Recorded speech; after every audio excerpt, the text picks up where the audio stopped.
Thank you everybody for being here.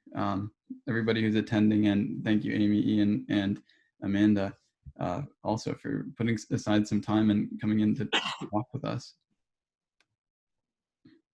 Thanks for having us. So I want to start by asking each of you to describe your backgrounds and how you've stayed involved with startup communities in the past, as well as the present. I understand you all have pretty extensive histories, and so you might not be able to explain it all in one breath. And that's completely fine, whatever's relevant. Amy, you go first, please. Okay. Hi, Amy Smith, graduate of 1997, long time ago. I'm a kinesiology grad. I started my career in cardiac rehabilitation and worked in the ICU in hospitals. And while I enjoyed the work, it did not match my ambition. So I, early in my career, made a pivot and went to work for a software company, a startup that was servicing emergency medical services and technicians and other as a cross between my passion around healthcare and an interest in getting involved in the tech scene. And that was my first foray into working with a startup. And that has, that relationship and that work that I did there has led to, my career evolving and continuing my work with startups through the Techstars network.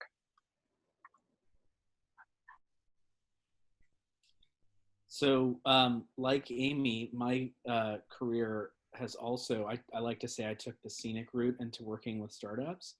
I think that's a really good lesson for folks, especially people who are considering entrepreneurship as a career path. That careers do, careers do evolve, right? And so I worked with Amy at Techstars. We're building a new business around working with building communities and involving ecosystems. I do a couple other things too. I've been a longtime advisor and mentor to startups, and I do a bit of research and writing around entrepreneurship, its impact on cities, and economic growth for a couple of think tanks in Washington, D.C. So I do that. Going back to the beginning, I'm actually trained as an economist. My first work was I worked at the Federal Reserve Bank. So I was doing economic policy. Actually, during the financial crisis, I had a chance to have a front row seat for that. So that was kind of fascinating. But just decided that wasn't for me. Had a similar reaction to Amy. I just, what I was doing wasn't for me. Was living in San Francisco, and there are a bunch of people, working in tech and startups around me, and I just eventually evolved into that path. Hi, everybody. I'm Amanda. I'm the co-founder of Bamboo Detroit, and I graduated from Michigan State in 2010. I studied professional writing. I'm creative at heart. Had no idea I would end up starting a company or working in startups, but my first job was at a startup advertising agency. So I was the second employee hired. We grew it to about 20, 30 people before I left, and that really exposed me that people can start companies. Coming from really blue collar, working class, old auto culture here in Metro Detroit, people tend to work, one job and stay there their whole lives. And once I saw that there was that alternative path, I got really inspired and saw a lot of things starting up here in Detroit. So we ended up starting Bamboo and grew it from a small co-working operation to multi-locations, and work with a lot of startup companies here, really providing a community and a space for founders to connect with other founders. Also a big partner of Techstars and host a lot of their community programs. So probably know Amy and Ian's work in a lot of different ways, and excited to be here, but also had no plan on starting a company, studied creative writing, and ended up on this different path. So I wanted to share that. Thank you, everybody. And you know, I know everybody's had a really long and interesting path to get here, obviously. So today we're going to be talking about entrepreneurial ecosystems and communities. And I think a good way to start that would be by defining what an entrepreneurial ecosystem or community is. And Ian, I understand I'd seen you wrote a book on this, so I was wondering if you could please define for us what that means to you. Yeah, so you mentioned this book that was just published called The Startup Community Way. I co-authored it with Brad Feld, who's one of the co-founders of Techstars. It's really an evolution in Brad's from his original framework, which he wrote a book in 2012 called Startup Communities. I would maybe just kind of couch these together as a series. The first is kind of I would say more like the what and the how. And I'd say the second book is more like the why. So depending on your perspective, one is a prequel or a sequel. So we talk about, how to grow an entrepreneurial ecosystem, which is essentially, I consider it all the actors and factors who influence entrepreneurship in a place. Actors being individuals or organizations, the factors sort of like the resources and conditions. We can observe empirically that entrepreneurship, especially high impact, and in particular, the types of venture-backed high-tech entrepreneurship that, those entrepreneurs that Amy and I are used to working with at Techstars, it concentrates in place, right? Place matters. And that's really what this is about. So everyone is trying to recreate the proverbial Silicon Valley, which we talk about as a mistake in framing. Really, for me, it's pretty simple. It's about what can we do to help entrepreneurs succeed. This doesn't mean we're guaranteeing success, that you're going to have those kind of outcomes, but anything we can do to improve the probability of success, to me, is what community building is all about. I'll say one more thing on this, which is we distinguish between a startup community and an entrepreneurial ecosystem. The entrepreneurial, think of these as sort of systems within systems, right? We have the startup community, the entrepreneurial ecosystem, which sits inside an innovation ecosystem, which sits inside of an economy and society, right?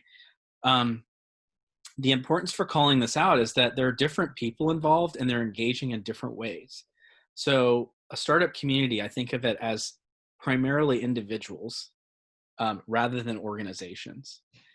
And it's just a group of people, mostly entrepreneurs, but individuals who may work for corporations, investors. They may work for organizations that work to improve entrepreneurial outcomes specifically, such as an accelerator or an incubator, things like that. But it's just a group of people who are coming together with this kind of common identity, common sense of purpose, to help coming together around entrepreneurship and helping entrepreneurs succeed. The ecosystem I mentioned is a broader construct, and there at that layer, it's sort of things become more complicated because you have organizations acting in their own self-interest, and they have different purposes, and that's okay, right? It's really important to understand that governments, for example, who want to engage with the entrepreneurial community, their objective is to create jobs, increase tax revenue, those sorts of things. Our job is to explain, well, successful entrepreneurial outcomes lead to those things. Here are the things that lead to successful entrepreneurial outcomes. I could kind of go on with a lot of these examples, but it's important to understand that people are coming together for different reasons and they have different purposes. Yeah, thank you for that. And so I heard one of the things that you mentioned in there is it's really like the place that helps to make up these communities. And so I want to ask a question in turn to Amanda about Detroit specifically, because Detroit is pretty widely known, I would say, for being like a rapidly growing hub for startups and entrepreneurship. What like unique about Detroit got you initially involved and helps to keep you continuously engaged? Yeah, before I get into that, I feel like, Ian, bamboo is an interesting case study for you. In 2013, we had a really small 2,000 square foot space, and we're a group of founders that came together. At the time, there wasn't a place to go, and we started getting a lot of traction and hosting a lot of events, and we thought, why is this working? Like, we didn't know what we were doing. And then I literally picked up the book Startup Communities and read it, and I was like, oh, we're following a very similar approach to Boulder. We're founder focused, we're founder led, we're open and inclusive. And, we don't formally, I personally invest a little bit, but we don't formally are an incubator accelerator. We partner with those experts. But that community aspect really helped us grow and set a good foundation. So it was really funny to hear your perspective too on that. In Detroit, what got me excited about being here is different than the Valley. We're very inclusive, and I think all of the entrepreneurial support systems really care about creating an inclusive ecosystem. And that drew me in. It felt like things were being done differently here, and that I think the theme at the time was you can't work in tech and startups, you have to go out to the Valley if you want to. But that's not the case. Dan Gilbert started investing in startups and was really a catalyst to that early ecosystem. And now we're starting to have our first real exits. Duo Security being a really good example. They sold a year or two ago to Cisco for $2.5 billion, and several other entrepreneurs, some Spartans too, that have had early exits and are now starting their second or third venture. And that's super, super exciting for me. So I feel like we're at a tipping point. We're about to see dozens of high growth SaaS companies starting up again that now have experienced talent, know how to raise capital, know how to do it, and are doing it differently. And that's super exciting to me and why I stay in Detroit. I want to extend this to both Amy and Ian as well. Like, what part of your own local community have you seen, or any other community, as a matter of fact, that's like unique to the place, that you haven't really seen like repeated anywhere else, or is really centered around the geographical location that you have? Um, and I that's kind of like a tough specific question, so we can like touch back on it later, but I think that would be interesting to know about, because it's really like the differences between these communities that are important to like talk about when we can all come together. And so, Amy, I wanted to ask you a question about what it means to be an individual business within one of these ecosystems, and what resources a founder can expect to find or actively be looking for. Yeah, so on individual ecosystems and the uniqueness of them, I think it goes back to Ian's comment about actors and factors. And some of what Amanda just said is Dan Gilbert was a bit of a catalyst, an actor and a factor in that community to sort of kickstart that. We see that pattern routinely when we go into the flyover states, as an example, in Minneapolis and St. Paul and Kansas City and other areas where Techstars is running an accelerator, connecting into the individuals in Indianapolis, the individuals who have started their business, been successful, and then come back to their community to drive growth in their business there. That really starts to kickstart the activity that we see and we want to continue to accelerate. That said, moving to your other question, like being an individual company within an ecosystem, I think one of the first things that I learned as I started working within the startup space is that there is such a thing as an ecosystem, and there are other like-minded people and resources in many of these places, because the entrepreneurship journey is hard.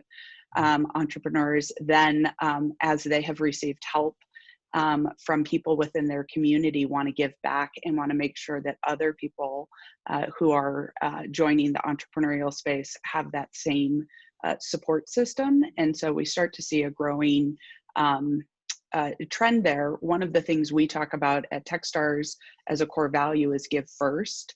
And so much of what Amanda has done in her community as she started growing, hosting these events, bringing people in when Techstars goes out, and Techstars mentors go out and mentor, we create space and opportunity to share knowledge, resources, connect people into our networks, and that is infectious, and you want to get involved in that, and you want to be a part of that and be able to pass it on.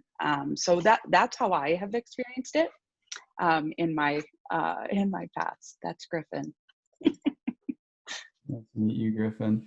Griffin wants to join. So I guess this is gonna kind of involve like the answer that Amy just gave, but I want to ask a question to Ian about after, and Amanda, you might have some experience that would relate to this as well. As so after being a leader in an entrepreneurial ecosystem, you're the one that helps build the infrastructure around the community, and really are like the backbone of the community, creating ways for them to connect and come together. At what point is it the individual's job to take initiative for their progression? And then what are the ways that they should look to the community for help? Yeah, I mein, it really is. I'm going to tie my answer for this into some of the things that were previously said. Mm-hmm.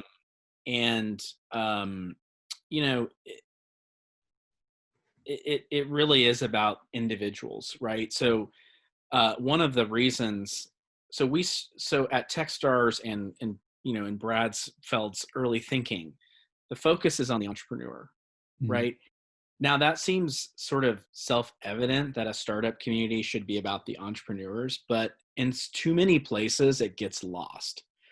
What I've observed is there are almost two worlds going on in so many communities. You have the entrepreneurs who are to varying degrees coordinating with one another, forming communities.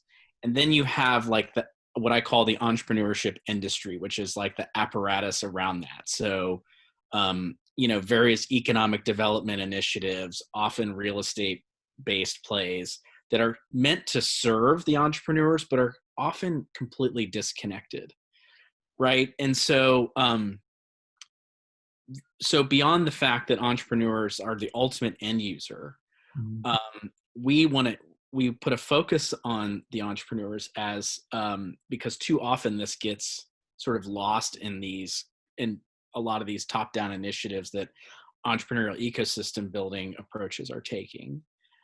The other thing that was touched upon here was about what I would call champions, which are generally the entrepreneurs who have had success. It's not just their wealth, it's their networks, it's their knowledge, and it's sort of their influence and credibility, right? So like a Dan Gilbert, for example, having one Dan Gilbert in your community is more impactful than 200 new startups. If you were to just drop 200 new startups in a community, right, the impact of those are very likely to, maybe there'll be one or two major successes, but it really does come down to this having key individuals with the resources, the credibility, but also the drive, the long-term commitment.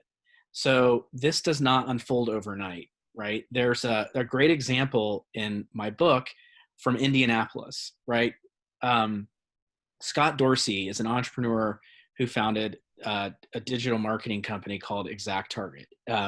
He founded it in Indianapolis in 2000, like pretty much a desert for tech activity, no venture capital.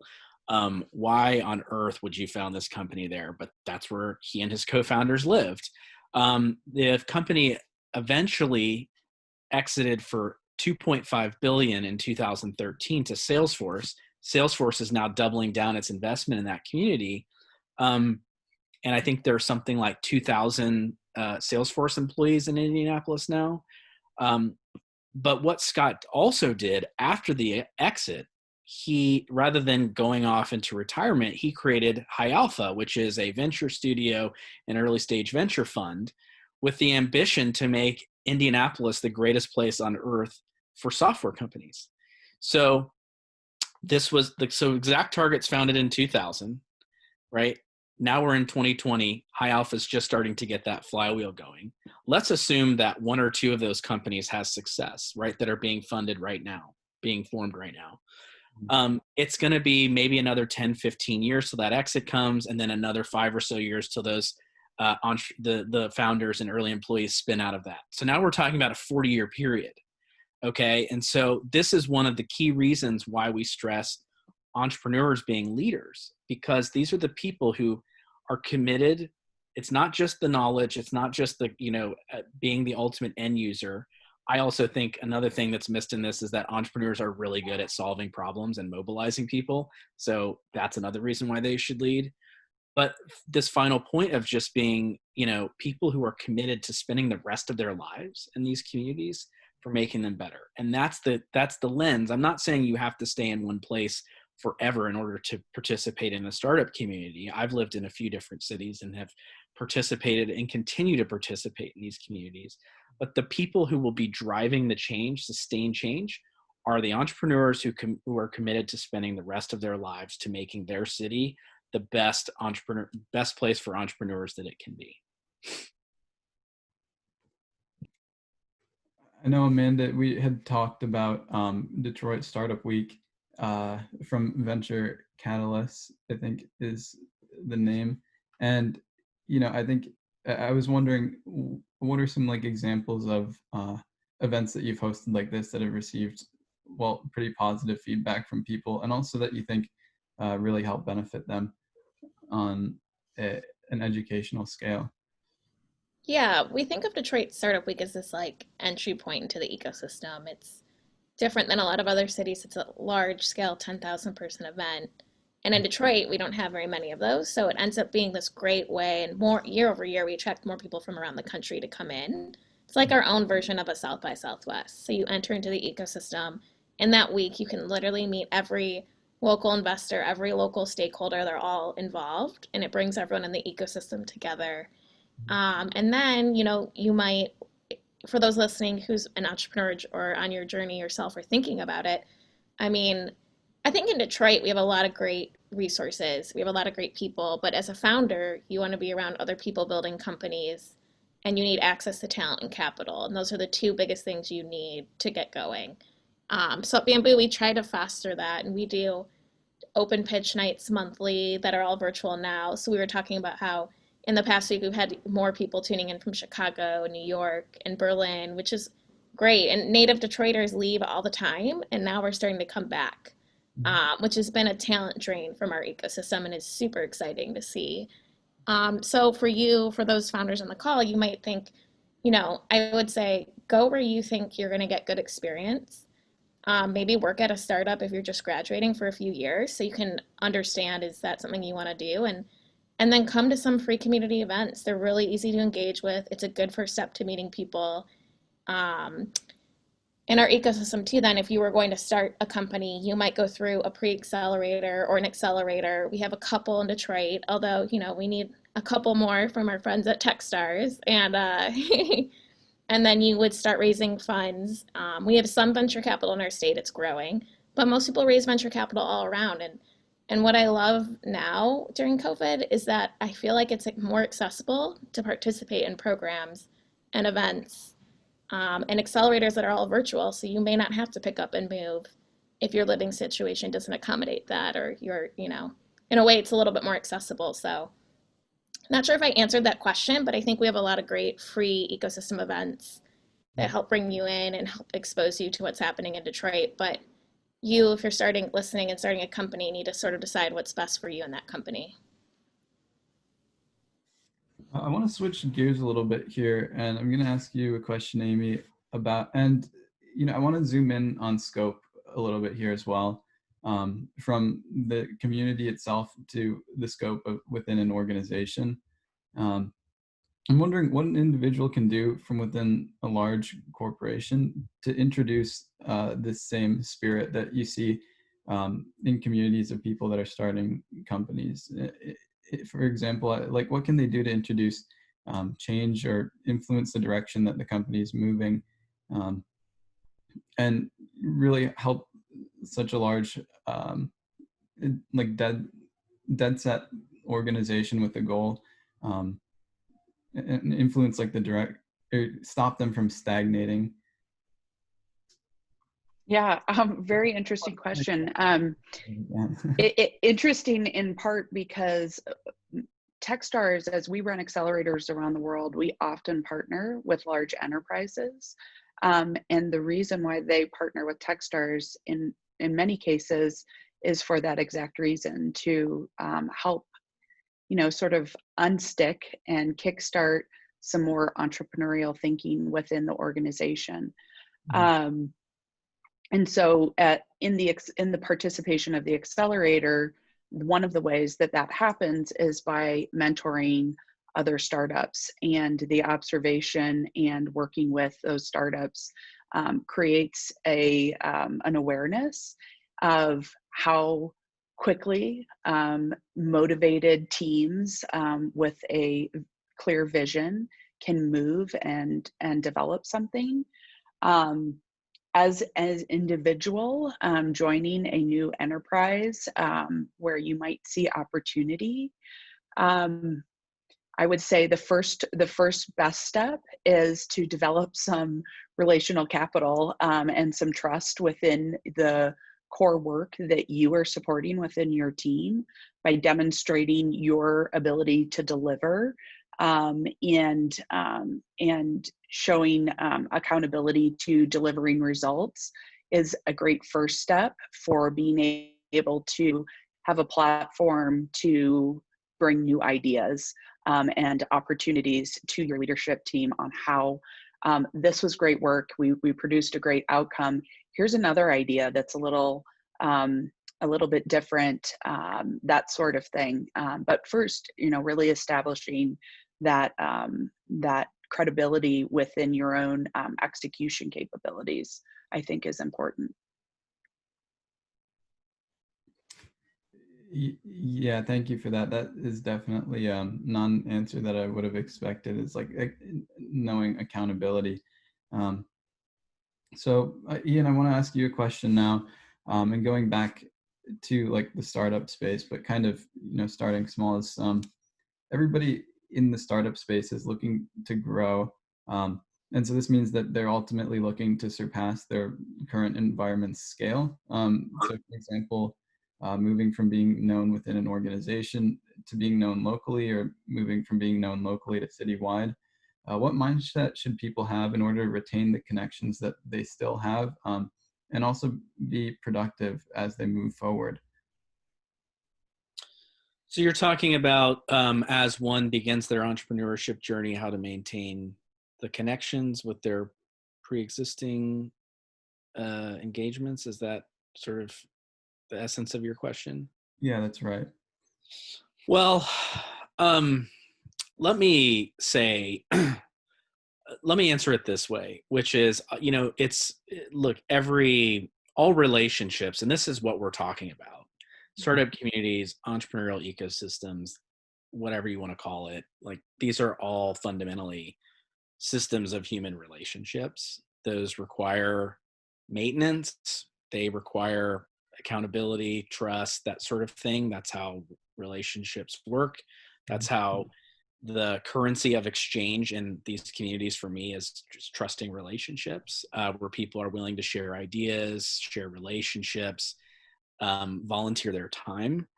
So that requires real maintenance. But one of the things that is important to recognize here at a community level, entrepreneurs are busy, right? And it's important to recognize that there will be cyclicality and participation from the entrepreneurs. So, you're starting out your company, right? It's natural that you're going to be really heads down and feeling like there are endless events in cities now, in many places. I shouldn't say everywhere. so there are a lot of distractions, right? Maybe it's easier now. Kind of this dynamic that Amanda was talking about, which I feel like I go back and forth. It's like, I can't tell if the access that I have now to events around the world is a good thing or a bad thing. I mean, I just think about my day yesterday. I think I did 4 live events in 4 different cities, and it's not clear to me what the net effect of that was. I was pretty tired. But having said that, I want to first nudge those entrepreneurs to not go completely undercover, right? To stay engaged in some way, because there is value in staying engaged. Even when you feel like, hey, I really don't have time for this.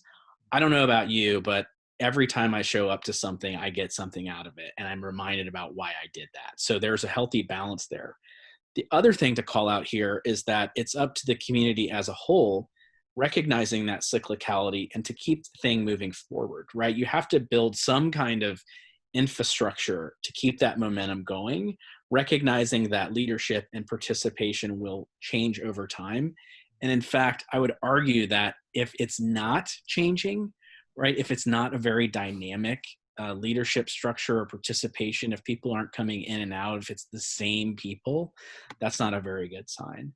So just to summarize, relationships are relationships, treat them as such. Recognize that your participation and the participation of other entrepreneurs will be cyclical, but try your best to not go completely to zero for extended periods of time. And for the rest of the community, especially for the non-entrepreneurs who are dedicated to building startup communities, this is a very key function. We apply a label to that in the book called instigators, for them to, for those folks and for entrepreneurs who are actively engaging in the startup community, to make sure that the thing keeps moving forward while some of those folks have gone underground to work on their companies. I want to pose the general question really quickly. Oh yeah, I see Amanda had said, yeah, anybody please feel free to ask questions and contribute to the discussion.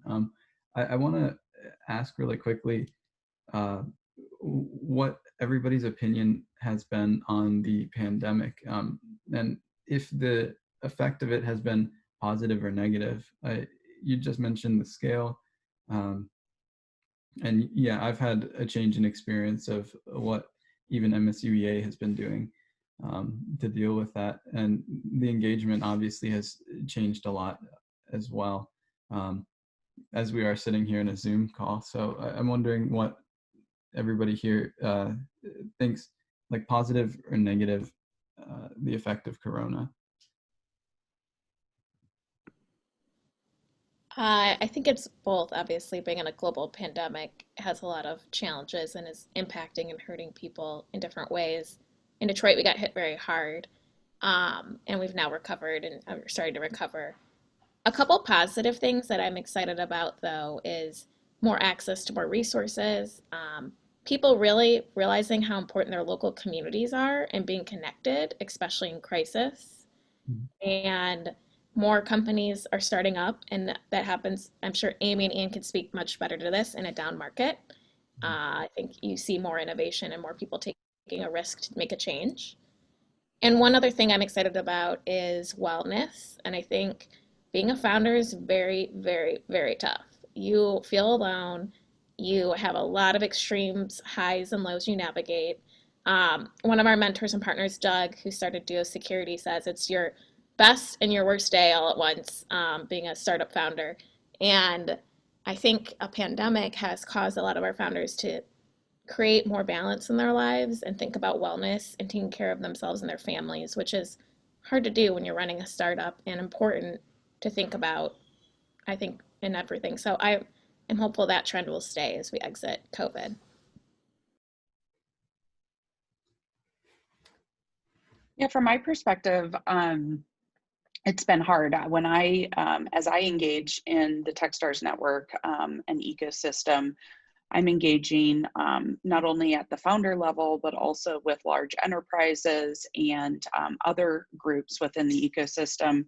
And like Amanda said, this is a great opportunity for startups to identify gaps in their industry of passion, to go and tackle, because what we're also seeing is that many of the large enterprises are struggling with the prioritization of innovation within their own organizations as they are trying to manage the changes and the challenges that they face. Now, certainly that is not pervasive. There are some industries that are booming right now within the response to the pandemic. But certainly there is quite a bit of opportunity that will be exposed through this time. I think, virtual is something, virtual engagement is something that Techstars had started to operate within a single one of our accelerators. In the last 3 years, we had run a program called Techstars Anywhere, and it had become very successful, and also very successful in attracting amazing talent that wasn't able to relocate to a specific location for the 13-week accelerator program. And so we saw a lot of opportunity there. We were lucky because of that work that we were able to shift all of our other programming to virtual. But we still miss, and we will eventually find ways, even if our programs stay virtual in nature to some degree, to bring people back together, to create that community, because it is important to have that opportunity to have those personal connections outside of the Zoom call or other, and be able to create more human connection as you are trying to seek investment, as you are trying to seek talent or new customers. Not the only to do it, but incredibly important in helping to develop those relationships. Yeah, just going to echo their positive and negatives, right? I mean, the negatives are pretty obvious. It's been a lot of economic pain in this country. It's also been, like there's a mental health challenges, right? We're isolated. We're not getting that human interaction. I don't know what it's like for all of you, but these, I mentioned being on Zoom a lot. Like there's an actual term for this, right? Zoom fatigue. It's not great for our mental state. And so all of that stuff is pretty well advertised. I'm viewing this much more positively. I mean, Amy talked about some of the benefits that Techstars has through this in the short term. I mentioned that, we're able to, in some of Amanda's comments too, about how we have people joining events from all around the world, the access has gone up. I think over the long term, I'm actually really optimistic about physical co-location and community, because we're going to be so much more grateful for it. I mean, the intentionality around coming together is going to be just like so much more powerful. I do think we will see an increasingly distributed workforce and increasingly distributed entrepreneurship sector, but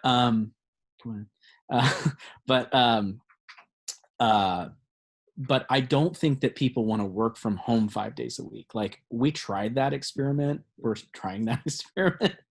I'm sitting in my bed right now. Okay. This isn't going to work. So I think there could be potentially new creative communities popping up, whether it's in more cities, co-working spaces, or suburbs. But I just see more of that activity happening. Like I don't need to sit next to my immediate colleagues, but being around other interesting creative people is something that I want to do 5 days a week, maybe 4. The final thing that I just want to say is just kind of the human touch. We're opening up our lives, our living rooms, our families. I mean, we just met Griffin. My son was my 3-year-old son, totally naked, jumped into a call I was on the other night. And it's like, okay, that happened. And it's really important because I don't know, for me, I mean, I would really hate that if it happened in a client, if I was pitching a potential client meeting or something of that nature. But in general, I like that we're seeing each other more as humans at work. It's easier to diffuse conflict and just maybe sometimes not take ourselves so seriously. So that's been kind of an unexpected benefit as well. That's great. Thank you, everybody, for answering that. And like stepping to the side to answer that, I want to return to what we were talking about before. I asked about the impact of COVID, which was basically moving up through different levels of scale and being able to constructively maintain your connections from the past. And Ian outlined how in different parts of the community can move at different rates, and how it doesn't have to be a bad thing, and is for the most part a good thing. And I wanted to ask Amy about moving up. And I think something that's pretty important for a business to understand is as you join a community with the intention to grow and to learn. And so by definition, you're going to be burning parts of yourself and changing parts about yourself for the better. But how do you create and hold on to a self-image as you're going through this process? And how do you create a consistent image for your company as well?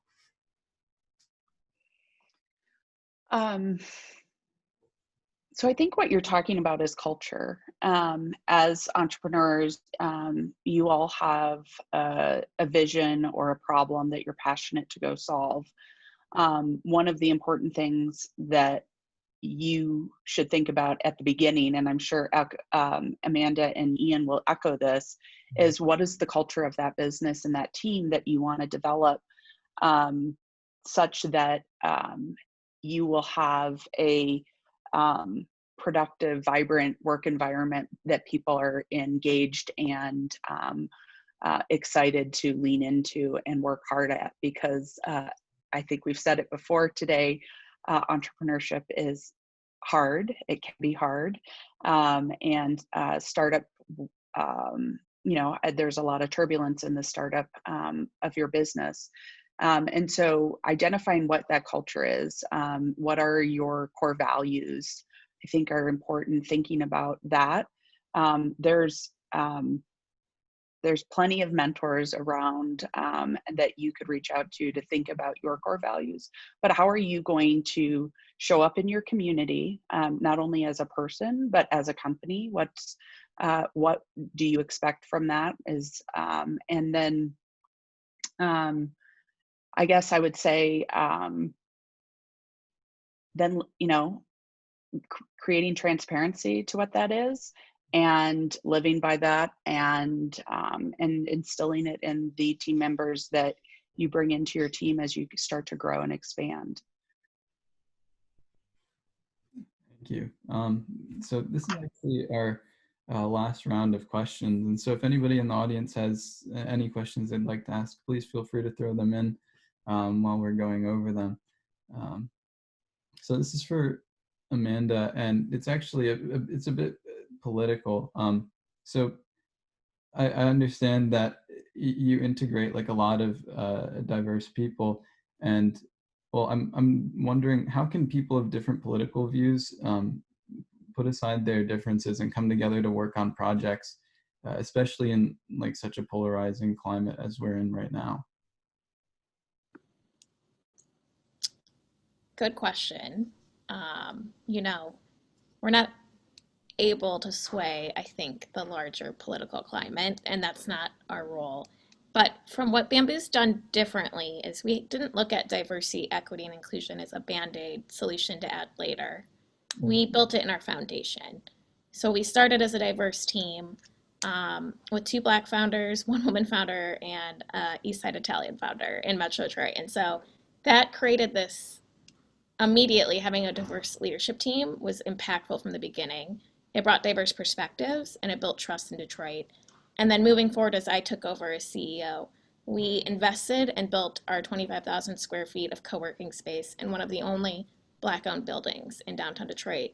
So we invest in minority and women-owned companies. We partner and bring in resources for them. We invite them to the table, and honestly, it's so exciting. Like our pitch nights, we have the most diverse founders who are starting and solving problems, and it's organic now. And that's a challenge for us moving forward. But I think having those values from the beginning and living them was extremely beneficial. And as we continue to grow, we look at ways to support minority and women owned founders because they are often left at the table. And I think Ian mentioned this, that a lot of people try to copy Silicon Valley, which has not done the best job at creating an equitable ecosystem. That's what excites me about being in Detroit. And so, we don't talk politics at the office, but we make sure that all different people feel welcome and safe and supported. And it's not easy, and it's not easy to do, I think, as we grow and scale too. And I know Techstars has a foundation dedicated to this. But what I'm hopeful for as we look beyond 2020 is that a lot more people are going to look for less band-aid solutions and more foundational change. And, I think it's very, very, very important. If I'm a Black founder, a woman founder, a person of color, I need to see people like me doing it. I need to be around them. I need to hear from them. And I want to see, I personally love working with investors that don't fit the normal mold. Like they want to, there's also this gap of people like underestimated founders wanting to partner with underestimated type investors. And so it's an interesting gap in the market too that I think could be solved, and people could create more problems to help more people as well. Not sure. I feel like that answer went all over the place, but I just wanted to share a little bit about how we think about it, and I hope that's helpful for anyone listening. Yeah, thank you. It definitely had flow to it. So, it touched on a lot of different topics that are pretty far apart, but it connected them well. And so, I want to ask you about, when people are pitching to the company, and when you're looking to support some of these companies, like what are some actions that you found or like some characteristics that you found about companies which make them more appealing? And, how can some of our young entrepreneurs try and do that so that they can increase the chances of being included and productive members of the community? Sure. If it's okay, I'd also like to quickly just add on to Amanda's point, because what she's talking about here is super important. It's always been important, but right now is a critical moment in our society. And I just want to say, first of all, in the Silicon Valley thing, that the right Silicon Valley culture to be emulated is like from the 1960s, when not that it wasn't white and male dominated then, but it was a culture of inclusiveness, of collaborative spirit. People were fleeing their family legacies from the East Coast and setting out to do something new. So that's the thing to model, not today.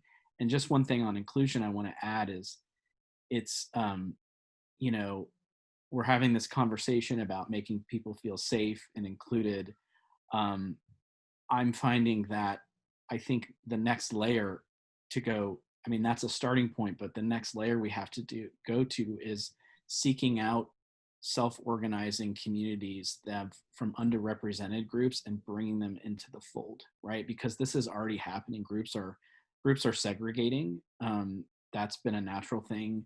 But in some communities, it's they're organizing in ways that are less obvious, like even around certain high schools. Like I'm from Ohio, and there are power brokers and networks based around where you went to high school, and like people in those communities, it's their job to seek out people who are relatively disadvantaged and bring, not to say we're welcome, but to actually bring those communities into the fold, hooking up these networks. That actually produces these, that's where the benefits come from. So I just want to stress that. I know you asked a different question, but I just think this is a really important time for us to get everyone linked up. These networks that are naturally forming, but linking them all up. On the question about the founders, I have found that the founders that I enjoy working with the most are those who are honest about receiving feedback, that actually that are taking the stance of wanting the company and the product to succeed wherever that leads, rather than being anchored in their view of what they think the product should be and what the consumer or what the customer wants. Entrepreneurship is not about having the best idea. And, oftentimes the companies that went out didn't have the idea originally. Your idea, what the final product will be for successful entrepreneurs, is often very different from what they set out to achieve. And so entrepreneurs that are resistant to that feedback, right, I find that they are the ones who have trouble succeeding. So my message would be, have the humility, right, and the commitment to succeeding rather than an obsession over an idea. Take critical feedback as a means for improving. And most importantly, it's very simple, right? What does the customer need and want? And that's what you ultimately need to make happen, not what did you think should have been the solution. Great. And our last and final question, it might be a good opportunity to tie together the answers from the past couple of questions as well. It's for Amy or for anybody that would like to expand on it. It's like, what roles do mentors play in a partnership, and what types of questions should founders and people that are looking to learn be comfortable asking? Yeah, so as you are seeking mentorship or providing mentorship, I think some of the areas of best practice I would highlight are coming to the table as an equal. You are founding a company.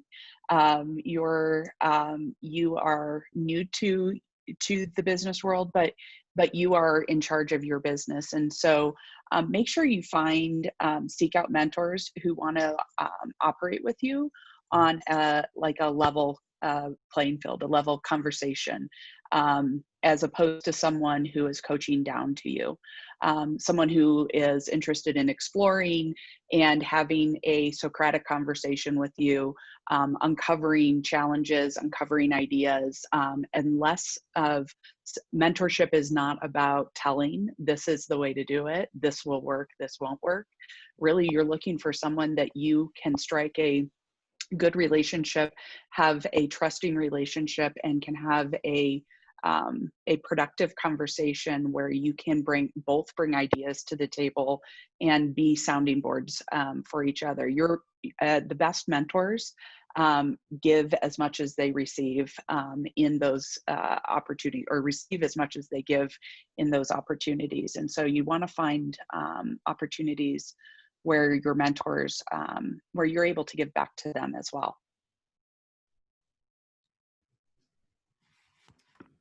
I'll just add that I love working with mentors that share my values, and how I found mentors in the past was very organically from going to events, putting myself out there, building a relationship. And I think what Amy said too, treating them as if you're a peer. And then eventually you end up, like in some of our cases, we've done business with them or they've invested in certain things. And it's exciting because you sort of grow together. I also prefer to mentor and support others and invest my time with people who are listening, I think, and open to mentorship, which I know I haven't been the best at either sometimes, but it's kind of frustrating if you hear the same feedback over and over and, you don't take it, then, maybe the relationship doesn't work for either party too sometimes. So I think to ask for mentorship, you need to be open to receiving it too. But also knowing that you know your business best and you know your market and your customers best. So not all mentors are right with what they tell you. And so probably what you would learn at a Techstars program is how to feed through all the different advice and support you're getting and figure out like what is right for you and who's right to work with you. Yeah, I'll just jump on that and say the best mentors ask good questions, right? Knowing that the entrepreneurs know the most about their business, right? So a particularly bad mentor is one who is making it about them, projecting their experience, right? There's a fine line between advice and mentorship. Just want to double down, underscore what Amanda was saying and what Amy was saying too. It's, the mentor is there to serve you. the great thing is that mentors get a lot out of it too. So it should be a mutually exciting relationship. Well, awesome. I think that is a great way to close. And, you know, I think what you guys said about being transparent, being open, and then, well, really looking to receive feedback in a way that you can yourself can improve. I think that's something that a lot of people will be able to carry with them. I just want to thank you for your time, for being here and setting aside time from your like very busy schedules. I understand that a lot of you guys have a lot going on. So yeah, I appreciate you making room. And yeah, I think if we don't have any questions from the audience, then that will, well, that will be a wrap for today. And, you know, I'm really thankful again that everybody was able to make it here.